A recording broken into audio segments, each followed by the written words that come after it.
ఈ రంగు నీళ్ళను ఎంత షేక్ చేసినా కలవడం లేదేంటి? ఏంది ఇదే?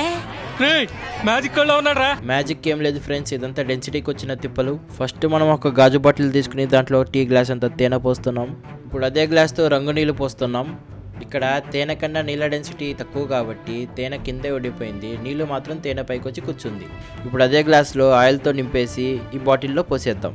ఇప్పుడు ఆయిల్ యొక్క డెన్సిటీ హనీ అండ్ వాటర్ కన్నా తక్కువే కాబట్టి ఆయిల్ అనేది టాప్లో ఉండిపోయింది.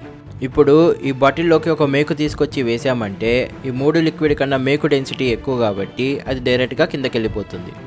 ఇప్పుడు మనం ఒక వెల్లుల్లి వేసామంటే అది ఆయిల్ అండ్ వాటర్ డెన్సిటీ కన్నా ఎక్కువ, హనీ డెన్సిటీ కన్నా తక్కువ, అందుకే అది వాటర్ యొక్క బాటంకి వెళ్ళి కూర్చుంటుంది.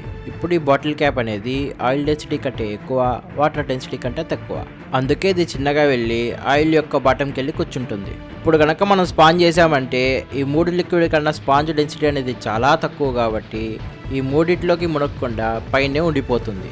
ఇప్పుడు మీకు ఒక క్వశ్చన్, 10 కేజీల గోల్డ్ హెవీగా ఉంటుందా లేదంటే 10 కేజీల కాటన్ హెవీగా ఉంటుందా? ఏది హెవీగా ఉంటుందో కామెంట్ చేయండి.